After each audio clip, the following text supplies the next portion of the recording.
પાપડીનો લોટ બનાવીશું। સાબુદાણા લીધેલા છે, મરચાં મેં આવા કટ કરી દીધા છે કેમ કે અમે ખાવા માટે બનાવીએ છીએ, તો જેને બહુ તીખા લાગે કાઢી નાખે। ચોખાનો લોટ છે, ટાટાનો ખારો, મીઠું અને આ વાડકો મેં લીધો છે। આ એક વાડકો લો ને તો 2 વાડકા તમારે પાણી લેવાનું અને આ 1 સ્પૂન તમારે મીઠું લેવાનું। આ સ્પૂન બરોબર માપ છે। તો જો મેં 3.5 વાડકા પાણી લીધું છે। અમારે થોડું વધારે બીજું કાઢી લઈશ પહેલાં, ઉકળતા પહેલાં થોડું ઉકળી જશે અને એમાં હવે હું થોડું મારી જોડે મસાલાની આ ચમચી છે તો એટલું જીરું નાખીશું, એમાં 1 અને 2 ચમચી જીરું અને અજમો નાખીશું 1 અને 2 ચમચી અજમો। હવે આ બધું મિક્સ કરી દઈશું અને મેં અંદર 1 ચમચી મીઠું નાખ્યું છે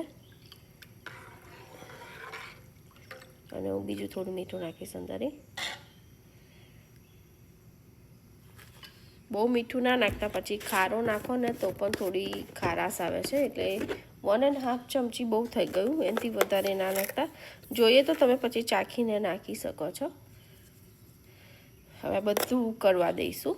જો આપણું પાણી ઉકળે છે, જો હવે હું છે ને આ 1/2 સ્પૂન જેટલો ખારો નાખીશ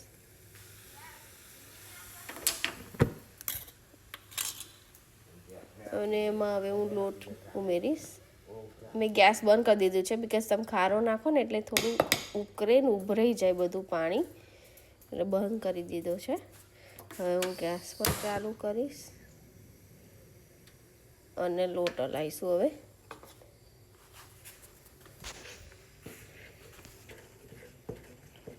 હું હલાવીને તમને પછી બતાડું। તો જો આવી રીતે હલાવે છે,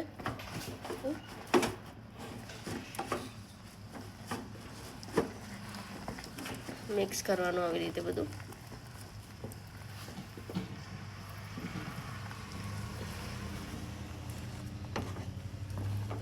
તે પાણી કકડો કોઈ બી હોય ને તમારે જો ક્વાર્ટર, આવી રીતે કકડો મૂકી અને એને હું 15-20 મિનિટ એકદમ આવા સ્લો આંચ પર।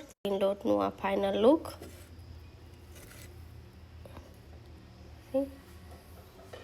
રેડી થઈ ગયો છે। રીતે અમે ખાઈએ છીએ ગરમમાં ગરમ પાપડીનો લોટ વિથ અથાણાનો મસાલો।